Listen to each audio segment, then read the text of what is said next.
CC camera স্থাপন না হলে আমরা মনে করি যে সন্ত্রাসীরা এবং যারা উদ্দেশ্য যাদের অসৎ থাকবে তারা নির্বাচনকে ভণ্ডুল করার জন্য, বানচাল করার জন্য একটা বড় ধরনের সুযোগ পেয়ে যাবে। সিসি ক্যামেরা থাকলে সেই সুযোগটা আশা করি আর থাকবে না, থাকার কথা না। এটা একটা মেসেজ হবে যে এখানে সিসি ক্যামেরা আছে। তো আমরা এটা আগেও দৃশ্যাসন করেছি, সিরিয়াসলি বলেছি, ওনারা বলেছেন, আমরা উদ্যোগ নিয়েছি, বিভিন্ন ধরনের প্রস্তাব বা বিভিন্ন ধরনের পরিকল্পনার কথা বলেছেন। যে আমরা বলেছি যাই করেন এটা সুনিশ্চিত হতে হবে জনগণ যাতে নির্বাচনে মানসিক প্রশান্তি সহ আসে, কোনো ধরনের ভয় তাদের মধ্যে না থাকে, ভয়শূন্য পরিবেশে যাতে আসে, যেখানে এসে নির্বাচনে ভোট দিলে আমি কোনো সন্ত্রাসের শিকার হব না, আমাকে কোনো ধরনের কোনো সমস্যার মুখোমুখি হতে হবে না। এটা নিশ্চিত করার জন্য আমরা বলেছি যে আপনারা সিসি ক্যামেরা স্থাপনের বিষয়টি নিশ্চিত করে। ওনারা বলেছেন যে আমরা সংশ্লিষ্ট সবার সাথে আলাপ করছি এবং এই ব্যাপারে ওনার পদক্ষেপ নিচ্ছেন। আমরা বলছি আমরা এটা আরও ফলো আপ নেব যে এটা যাতে নিশ্চিত। এর পাশাপাশি আইন শৃঙ্খলা পরিস্থিতির কথা আমরা বলেছি, অবৈধ অস্ত্র উদ্ধারের কথা বলেছি, চিহ্নিত সন্ত্রাসীদেরকে গ্রেফতারের কথা আমরা বলেছি। বিশেষ করে অতি সম্প্রতি আপনারা জানেন ঢাকা ৮-এর একজন সংসদ সদস্য যিনি ইনকেলাব মঞ্চের আহ্বায়ক, খুবই জনপ্রিয় একজন যুবনেতা, যিনি আমাদের জুলাই যোদ্ধা, নির্মমভাবে তাকে হত্যা করা হয়েছে।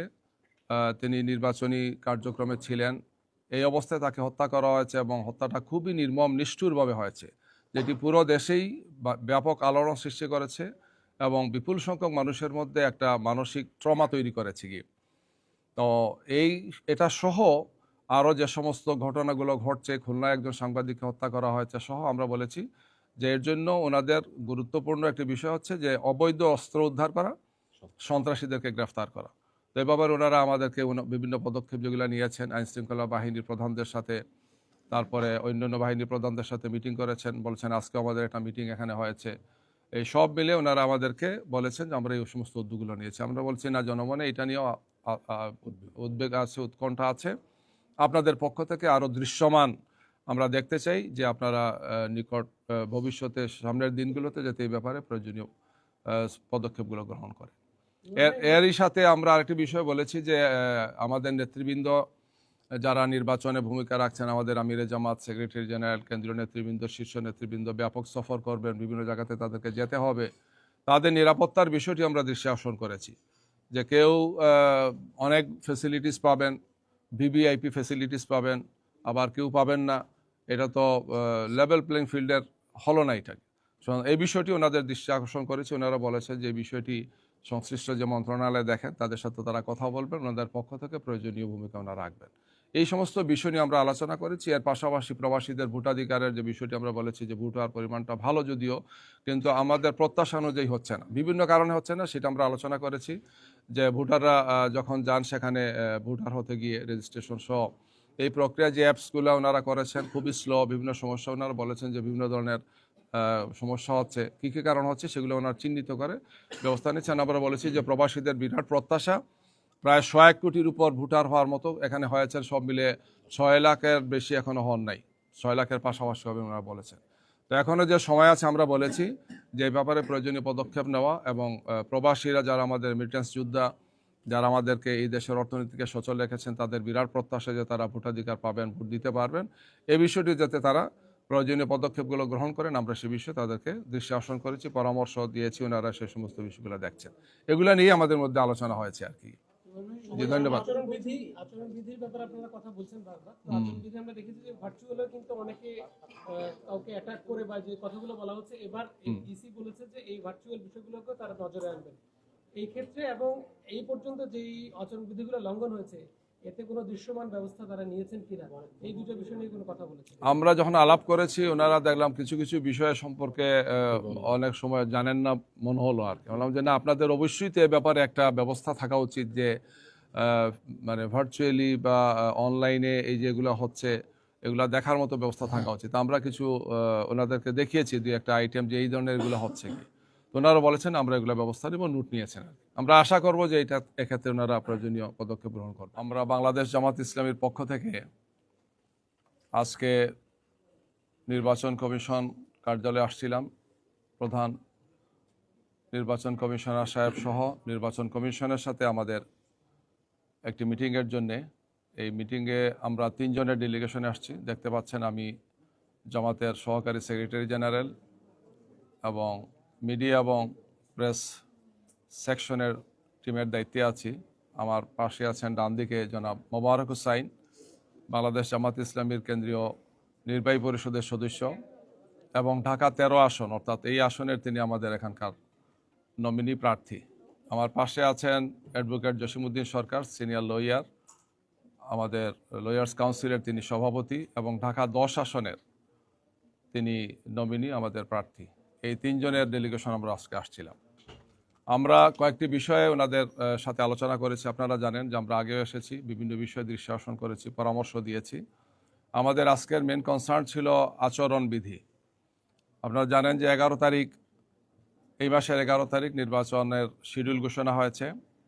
ঘোষণার পরপরই আমরা আমাদের পক্ষ থেকে আমাদের আমিরে জামাত ডাক্তার শফিকুর রহমান সাহেবের নির্দেশনায় এবং আচরণবিধির বিধি মোতাবেক আমরা নিজেরাই নির্বাচনে যে সমস্ত প্রচার প্রকাশনা সামগ্রীগুলো ছিল, অর্থাৎ পোস্টার, ব্যানার, ফেস্টুন, বিলবোর্ড, আমরা নিজেরাই 48 ঘন্টার মধ্যে নিজেরাই সরিয়েছি। বাস্তবে আরও কম সময় আমরা সরিয়েছি, তারপরও সব মিলে পুরো দেশে আমরা নিজেরাই এটা সরিয়েছি। এবং আমাদের এটাই ছিল প্রত্যাশা যে যেহেতু আগামী 13শ জাতীয় সংসদ নির্বাচন একটি খুবই গুরুত্বপূর্ণ নির্বাচন, জাতির প্রত্যাশা, এই নির্বাচন যাতে ফ্রি, ফেয়ার এবং ক্রেডিবল হয়, এখানে আমাদের পক্ষ থেকে যাতে কোনো ধরনের ত্রুটি না থাকে। কিন্তু আমরা দেখতে পাচ্ছি যে বিভিন্ন জায়গাতে নির্বাচনী আচরণবিধি মানার ক্ষেত্রে বড় ধরনের ব্যত্যয় হচ্ছে, লঙ্ঘন হচ্ছে আচরণবিধির। আমরা আজকে এই সমস্ত বিষয়ে ইসির দৃষ্টি আকর্ষণ করেছি যে ওনাদের পক্ষ থেকে এই ব্যাপারে আরও সক্রিয় হওয়া, দায়িত্ব পালন করা, বিভিন্ন জায়গাতে মানে ম্যানুয়ালি যে সমস্ত ব্যানারগুলো লাগানো হয়েছে, বিভিন্ন বিলবোর্ড ইত্যাদি ইত্যাদি, এর সাথে আবার ভার্চুয়াল অনেকগুলো আছে আমরা দেখলাম, ডিজিটাল যেটাকে বলা হয়। তো এগুলো ওনাদের পক্ষ থেকে যাতে অপসারণ হয় এবং একটি লেভেল প্লেইং ফিল্ড নিশ্চিত করার জন্য এই সমস্ত বিষয় আমরা ওনাদের দৃষ্টি আকর্ষণ করেছি। নির্বাচনী ক্যাম্পও কোনো কোনো জায়গায় আমরা বলেছি হয়েছে, তো ওনারা এগুলো নোট নিয়েছেন এবং এই ব্যাপারে প্রয়োজনীয় পদক্ষেপ ওনারা গ্রহণ করবেন তারা বলেছেন। গিয়ে বড় একটি দলের পক্ষ থেকে বিভিন্ন ধরনের কার্ড আপনারা দেখেছেন, হয়তো আমরা সাংবাদিক বন্ধুদের মাধ্যমেই দেখেছি, ওনারা বিভিন্ন ধরনের ওয়াদা করছেন যে আমরা এত লক্ষ এত কোটি কার্ড দিব, এক একটা কার্ডে এত হাজার এত লাখ টাকা পাবেন, এই ধরনের অনেকগুলো ওয়াদা করছেন, যেটা নির্বাচন বিধির অর্থাৎ আচরণ বিধির সুনির্দিষ্ট খেলাফ আমরা বলেছি। এই ব্যাপারে ওনাদেরকে পদক্ষেপ নেওয়ার জন্য আমরা বলেছি। অর্থাৎ যেখানেই যতটুকু আচরণ বিধি লঙ্ঘিত হচ্ছে আমরা তাদের দৃষ্টি আকর্ষণে এনেছি, বলছি যে এগুলো তাৎক্ষণিকভাবে ওনারা যাতে ব্যবস্থা নেন। দ্বিতীয় একটি বিষয় ছিল সেটি যে আমরা নির্বাচন জন্য ফ্রি ফেয়ার করার জন্য খুবই গুরুত্বপূর্ণ বিষয়, যেটা আমরা বারবার রিপিটেডলি বলেছি ওনাদেরকে, আজকেও বলেছি, সেটা হচ্ছে যে নির্বাচন কেন্দ্রগুলোতে সিসি ক্যামেরা স্থাপন না হলে আমরা মনে করি যে সন্ত্রাসীরা এবং যারা উদ্দেশ্য যাদের অসৎ থাকবে তারা নির্বাচনকে ভণ্ডুল করার জন্য, বানচাল করার জন্য একটা বড় ধরনের সুযোগ পেয়ে যাবে। সিসি ক্যামেরা থাকলে সেই সুযোগটা আশা করি আর থাকবে না, থাকার কথা না। এটা একটা মেসেজ হবে যে এখানে সিসি ক্যামেরা আছে। তো আমরা এটা আগেও দৃষ্টি আকর্ষণ করেছি, সিরিয়াসলি বলেছি, ওনারা বলেছেন, আমরা উদ্যোগ নিয়েছি, বিভিন্ন ধরনের প্রস্তাব বা বিভিন্ন ধরনের পরিকল্পনার কথা বলেছেন, যে আমরা বলেছি যাই করেন এটা সুনিশ্চিত হতে হবে জনগণ যাতে নির্বাচনে মানসিক প্রশান্তি সহ আসে, কোনো ধরনের ভয় তাদের মধ্যে না থাকে, ভয়শূন্য পরিবেশে যাতে আসে, যেখানে এসে নির্বাচনে ভোট দিলে আমি কোনো সন্ত্রাসের শিকার হব না, আমাকে কোনো ধরনের কোনো সমস্যার মুখোমুখি হতে হবে না। এটা নিশ্চিত করার জন্য আমরা বলেছি যে আপনারা সিসি ক্যামেরা স্থাপনের বিষয়টি নিশ্চিত করে। ওনারা বলেছেন যে আমরা সংশ্লিষ্ট সবার সাথে আলাপ করছি এবং এই ব্যাপারে ওনারা পদক্ষেপ নিচ্ছেন। আমরা বলছি আমরা এটা আরও ফলো আপ নেব যে এটা যাতে নিশ্চিত হয়। আগামীকাল তারেক রহমান দেশে আসছেন, একটা সমাবেশ করার কথা আছে, সংবর্ধনা সমাবেশ, সেদিকে ঘিরে আপনারা আচরণ লঙ্ঘনের শঙ্কা করছেন কিনা, সে বিষয়ে আপনি বলেছেন কিনা? আমরা সবগুলো বিষয়ে দৃষ্টি আকর্ষণ করেছি, এর মধ্যে এটা বলেছি যে আচরণ বিধিতে যা আছে আমাদের পক্ষ থেকে আমরা প্রথম দিন থেকেই সচেতন আছি, আমরা সচেতন থাকবো ইনশাল্লাহ।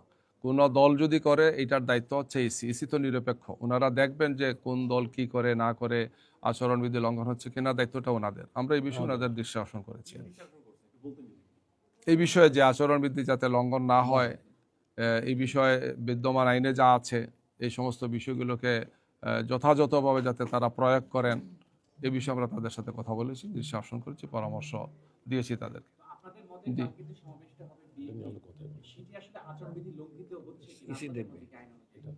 এই দায়িত্ব তো আসলে ইসির, আমাদের দায়িত্ব না। আমাদের দায়িত্ব হচ্ছে আমরা বলবো যে আচরণ বৃদ্ধি দেখার বিষয়টি হচ্ছে ইসির দায়িত্ব, এটা কোনো দলের না। তো এই বিষয়ে আমরা ওনাদেরকে বলেছি যে এই ধরনের এই ঘটনা না আরও যদি কিছু হয়ে থাকে যে কোনো বিষয়ে ওনারা যাতে তাৎক্ষণিক পদক্ষেপ নেন বা ওনাদের পক্ষ থেকে আমরা দৃশ্যমান কিছু দেখতে চাই, দেশবাসী বুঝতে চাই যে ইসি অ্যাক্টিভ আছেন, সক্রিয় আছেন এবং জনগণের পক্ষ থেকে একটি সুন্দর সুষ্ঠু নির্বাচনের জন্য যে ধরনের পরিবেশ রাখা উচিত সে বিষয়টি ওনারা এনশিওর করবেন। স্যার, আপনি বলেছেন দুইটা বিষয়, একটা হলো অবৈধ অস্ত্র এবং সন্ত্রাসের একটা বিষয় বলেছেন। 300 আসনে তো আপনাদের প্রার্থী দিয়েছেন, কোন প্রার্থীকে এই ধরনের থ্রেট বা হুমকির মধ্যে কি আছে বলে আপনাদের নিজেদের মধ্যে অভ্যন্তরীণ আলোচনা হয়েছে কিনা, এবং এই প্রেক্ষিতে কি কমিশনকে দাবি করেছেন না কোনো এমনি অভিযোগ হাতির ঘটনা? শরীফ ওসমান হাদির হত্যাকাণ্ডের পরে জনমনে যে আতঙ্ক, যে উদ্বেগ এবং উৎকণ্ঠা, সেটা তো সব মানুষকেই একটা আতঙ্কের মধ্যে ফেলেছে। যে পাশে থেকেছে, কথা বলেছে, চলাফেরা করেছে, সেই লোকটাই তাকে হত্যা করেছে। স্বাভাবিকভাবেই যে কোনো একজন সচেতন মানুষের মধ্যে তো কিছু বেদনা, কষ্ট আসবেই, তিনিও তো আতঙ্কের মধ্যে থাকবেন। যেখানে আমাদের 300 প্রার্থী কাজ করছেন, ময়দানে দৌড়াদৌড়ি করছেন, দিন রাত একাকার করছেন। তো এই জন্য এটা তো খুবই বাস্তব। আমরা এই সমস্ত বিষয়গুলো বলেছি যে এই উদ্বেগ উৎকণ্ঠা সবার মধ্যে আছে, আমাদের পক্ষ থেকে আছে, আপনারা এই সমস্ত বিষয়ে প্রয়োজনীয় পদক্ষেপগুলো গ্রহণ করেন। জি, ধন্যবাদ। আমরা এখনো দৃঢ়ভাবে বিশ্বাস করতে চাই যে ইসি এক্ষেত্রে যে ভূমিকা রাখছেন, আমরা যে সমস্ত বিষয়ে পরামর্শ দিয়েছি, দৃষ্টি আকর্ষণ করেছি, এটাকে এনশিওর করা উচিত। জনমনে যাতে আস্থা থাকে যে 12 তারিখের নির্বাচনটা সুষ্ঠু, সুন্দর এবং সব দিক থেকে একটা উৎসবমূলক নির্বাচন হবে, আমরা এখন আস্থা রাখতে চাই। জুবাইর ভাই, আপনাদের আগে এনসিপির পক্ষ থেকে একটা প্রতিনিধি দল এসেছিল, তারা 12 তারিখ থেকে ঠিক রেখে তফসিলের অন্যান্য দিনগুলো তারা কিছুটা পরিবর্তন চায়, তারা পুনর্বিবেচনার দাবি জানিয়েছে। একই সঙ্গে তারা শুধু বিএনপির সমাবেশ না, তারা আপনাদের যে 3 তারিখ সমাবেশ আছে সেখানেও সেটি নিয়েও তারা কথা বলেছে। আপনাদের এই ব্যাপারে আসলে মন্তব্য কি? এক, দ্বিতীয় হচ্ছে যে আপনাদের যে 3 তারিখ সমাবেশ সেখানেও কি আচরণবিধির ব্যাপারে আপনারা সতর্ক আছেন? আমরা যে পিটিশনটা দিয়েছি বিভাগীয় কমিশনার, যিনি ঢাকা জেলার রিটার্নিং অফিসার, তাকে আমরা এটা আশ্বস্ত করেছি, ইসিকে আশ্বস্ত করেছি যে আমাদের এটা হচ্ছে জনমনে এই যে উদ্বেগ উৎকণ্ঠা দূর করার জন্য একটি সামাজিক সচেতনতা বৃদ্ধির জন্য, সৃষ্টির জন্যই আমাদের উদ্যোগটা। এবং আমরা আচরণবিধি মেনে, আচরণবিধি লঙ্ঘন হয় না, এই সমস্ত বিষয়কে আমরা সামনে রেখেই আমরা এই জনসভাটি করব। এই ব্যাপারে আমরা পিটিশনটাও দিয়েছি, ওনাদের সাথে এটা আলোচনা করেছি। আপাতত আমাদের পক্ষ থেকে এই ধরনের কোনো প্রস্তাব আমরা দেইনি, দেখবো যদি। এই যে বললাম, ওসমান হাদির হত্যাকাণ্ড সহ যা হচ্ছে এগুলো মিলে তো উদ্বেগের অনেকগুলো কারণ আছে, এটা নিয়ে আজকে আমাদের এখানে আসা।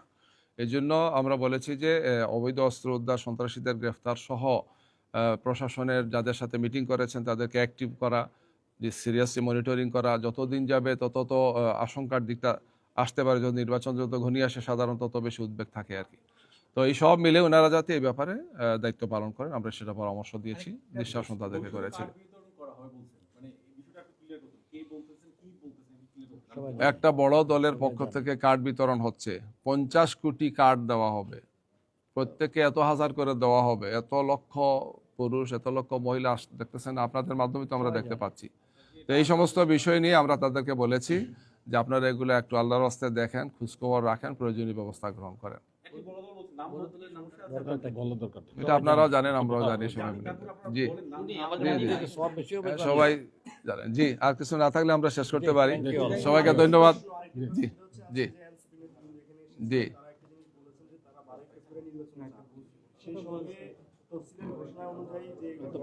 এসে গেছে। আমাদের বক্তব্য তো আমরা রেখেছি, আমরা কি কি বিষয়ে আলোচনা করেছি সেটা এখানে বলেছি। সবাইকে ধন্যবাদ। সালাম আলাইকুম।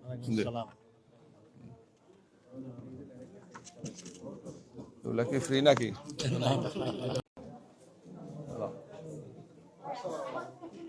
খবর ভাইজান, সব ভালো আছেন? হ্যাঁ, long time. Yes. ও আল্লাহ, চর্চার কাছে আমি এদিকে আসি।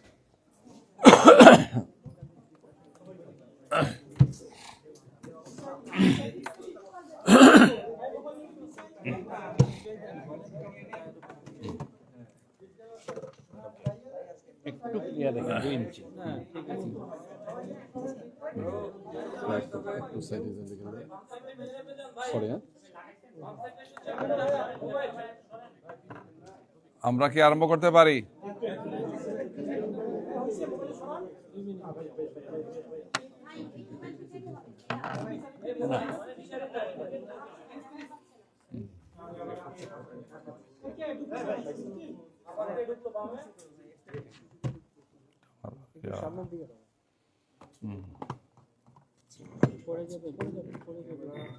বেশি টানটানি করেন না, পড়ে যাবে। ওকে,